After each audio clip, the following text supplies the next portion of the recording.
Hello guys, so welcome back sa ating channel. So ngayong araw guys, so nandito na naman tayo sa isang yarda dito sa may Barangay Dumoy District, Talomo, along National Highway, Davao City. So ang pangalan po ay Mac Mian Akram Corporation. So marami sila dito guys, mga pickups, minivan, mga bunggo, elf. So sila po ay dealer ng surplus multicabs, trucks, 10-wheeler, wing van, dump trucks, heavy equipment, as surplus spare parts. Then guys, No good na this one. it's okay. I will not show your face. It's only the voice. Okay. It's okay. Okay. Okay. Because inside ba, no complete parts ba. Because just finish my painting. Just outside lang. It's Okay. okay outside. Outside lang din the price. Okay. Okay, sige. This is ano bro?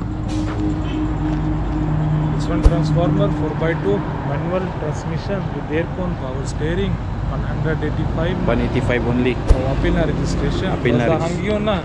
Hangyo na. Hangyo na. Okay. The other ano, yeah, here the 4x2 na. 4x2. Manual na 4x2. Okay.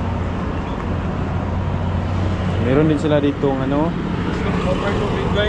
Big Eye Big guy na. 4x2 with aircon. With aircon naman 160. 160 only. Okay.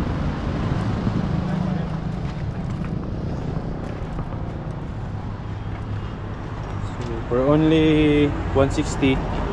So meron sila dito guys. Dito sa kanilang yard, dito sa MEC. So Mac Mian Akram Corporation. So dealer po sila ng surplus multicabs, trucks, 10-wheeler, wing van, dump trucks, heavy equipment, and surplus spare parts. So meron din sila dito guys. So ang kanilang address, Barangay Dumoy District, Talomo, along National Highway, Davao City. Yun guys. So ang kanilang contact number, so 0947-528-4620 or 0906-209-0507.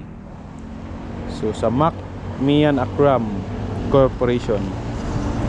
So ito guys, so ito po ang kanilang mga available units dito. So meron sila ditong Mazda Bungo, Isuzu Elf, so minivan. So ito guys, so ito po ang kanilang mga units dito. So visit na kayo dito guys. So marami sila ditong mga pickup, multicab, minivan guys.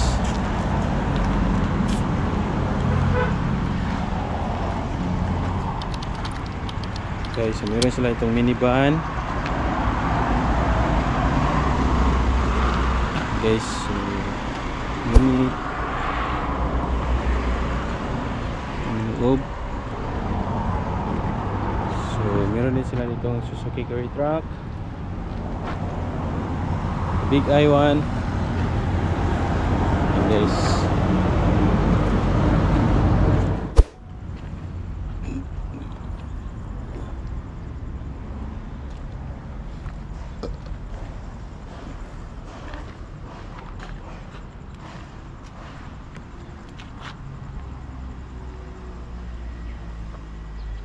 Yan guys, so pag hindi pa siya na ano, so ito pong unit ay chop-chop pa po, galing Japan. So pag nadala dito sa Pilipinas, so ito po ang kanyang itsura. So yan, so chop-chop po siya. So yan po ang unit. So pag ano na siya guys, pagdating dito, so i-build siya, so para bumalik siya sa dati niyang itsura. So yun guys, so doon naman banda ay mga ano nila for recondition area.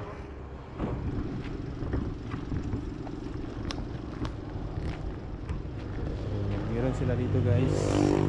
Libre wagon, color white. Ayan. Ito po ang unit.